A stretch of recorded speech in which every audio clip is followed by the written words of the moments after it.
Unfancied by Pep Guardiola and his entourage at Manchester City, Grealish took it upon himself to move on to pastures new this summer, and that came in the form of a season-long loan at Everton, who have entered their Hill Dickinson Stadium era. The former Aston Villa Academy graduate, whose £100 million move to City makes him one of the most expensive transfers in Premier League history, made his debut for Merseyside as a 71st-minute substitute against Leeds United, but he really proved his brilliance this weekend. Grealish produced one of the best performances of the day, as Everton defeated newly promoted Brighton 2-0 at Goodison Park, and Toffee's boss David Moyes revealed that he hopes Grealish can maintain his high level for the duration of his stay on the blue half of Merseyside. Alongside his duo of assists, Grealish was one of Everton's most dangerous forwards. He won possession more often 7 and won more tackles 3 than any other Toffees player, proving that he is willing to be an energetic presence from the front. At times, the 29-year-old struggled for game time under Guardiola's stewardship, and,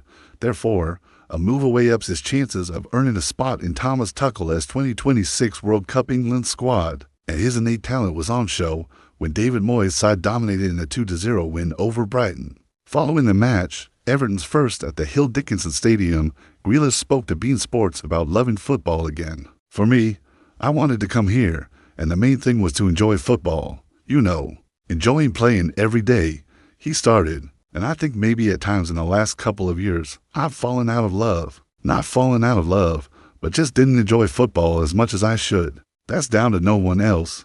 It's down to myself. But yeah, I absolutely love football, and I want to have that feeling again. When you wake up on a match day, and you just can't wait to get out there. That's how I felt today, and hopefully my performance showed that." The Birmingham-born star concluded, enthused by Grealish's return to action. Fans have taken to X, formerly Twitter, to praise his post-match interview. "Cracking interview that. Good on you, Jack. Football is about expressing yourself and enjoying the talent you are lucky to have," one said. Even fans of other Premier League sides are happy for Grealish, who won 3 England top-flight titles and the solitary Champions League crown under former boss Guardiola, at his start to life on the blue half of Merseyside. "I hope Jack Grealish does well at Everton. He looks like he's got the bit between his teeth now. I think he could be key to their survival this season," one said. "Don't ever let anyone tell you Jack Grealish isn't a top player. He needs to play with a smile on his face like he did today. Everton fans are gonna love him," another said. "As a neutral and just a football fan, I'm so pleased to see Jack smiling again. A true entertainer, and a happy Jack is good for the league in England," another said as a fifth added. "So good to see him smiling and back to playing football again. Fingers crossed, he's back in the England squad in a couple of weeks too. The thing I love about Grealish is you'll always get an honest interview. Speaks his mind. Speaks well. Reckon it's something that Everton supporters will love about him in good times and bad." Another fan on X, formerly Twitter, wrote, "The thing I admire most about Jack Grealish is his honesty and humility. Comes across as a genuinely nice person, and that shines through in his interviews. Hope he has a great season with Everton," another said. Many were quick to cite the example of Grealish's infamous "I am not bothered" comment after being shown a straight red card during City's Champions League quarter-final second leg tie against Atletico Madrid at the Wanda Metropolitano in 2022. Although many believed that he was feigning nonchalance when really fuming about the decision, Grealish actually doubled down on his remarks after the game. "I honestly wasn't arsed. I got sent off in a game last season, and I was more worried about coming off injured. I got booked early on, and then I thought, yeah, I can handle this. It was a soft second yellow card, and if you look at the ref, he blows before the ball even gets to my foot. I don't know what he was doing. I felt I could control it, but I just let it go because I knew he wouldn't give me the ball. It was a soft free kick and a soft yellow card. I don't think it was a sending off at all. But these things happen. I don't want to make too big a deal about it. I'm sure the ref will get slated, but he probably deserves that tonight. We weren't at our best, though. They put us under pressure, and we couldn't play our football. Now we have to take the positives from the 1-0 lead and go from there," he told reporters. Another example was when Grealish was asked why City were struggling to break down a stubborn West Ham side in a 3-1 win in August 2022.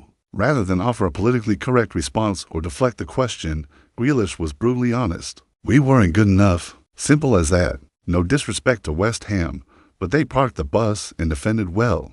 It wasn't our day, but we won, and that's the most important thing," his frankness, of course, hasn't always gone down well. Grealish courted controversy when he appeared to mock the traveling Chelsea supporters with a cup hand to his celebration after scoring in a 3-1 win at Stamford Bridge in May 2023. While some criticized his actions as being petulant and showing a lack of respect, others applauded him for being unapologetically exuberant in the face of rival fans. After the match, when asked about the incident, Grealish stated, "I just heard a Chelsea fan say, 'Take it easy, Jack,' so I just put my hands to my ears. It was banter. There was no malice intended whatsoever. I was celebrating with my teammates and the traveling fans. It was a bit of fun. If anyone could have said it was out of order, it was out of order." In the same vein, Grealish also courted attention for apparently telling Crystal Palace fans to F off after scoring the opener in a 4-3 win over the Eagles at Selhurst Park in April. While the Football Association FA decided to take no action after reviewing the incident, Grealish later clarified that he had actually responded to a Palace supporter by saying "F off and die," which he claims was in response to a supporter telling him that his granddad had died. "I don't swear at football grounds, especially not towards opposition fans. I was responding to what he said to me. I said, 'How did your granddad die?' He said, 'He died of a heart attack.' Then I said, 'F off and die yourself, you little C******. That's what he deserves. That's what he gets.' It was just a back and forth. I said, 'How did your nan die?' He said, 'She died of a heart attack.' I said, 'That's what he deserves. F off and die yourself.' He said, 'Your nan died of a heart attack.' I was like, 'Yeah, he deserves that.' The kid was literally winding me up, and I was winding him up," Grealish explained. While some may argue that Grealish has courted controversy since his big money move to Manchester City, the truth is that the 29-year-old has remained true to himself throughout his career, from his days at Aston Villa to his time at Manchester City and now Everton. Grealish has always been honest and open in his dealings with the media and the public, whether that has been perceived as controversial or not. In an era where players are often criticized for giving canned responses and avoiding difficult questions, Grealish stands out as someone who is willing to speak his mind and connect with fans on a more personal level. Thanks for watching.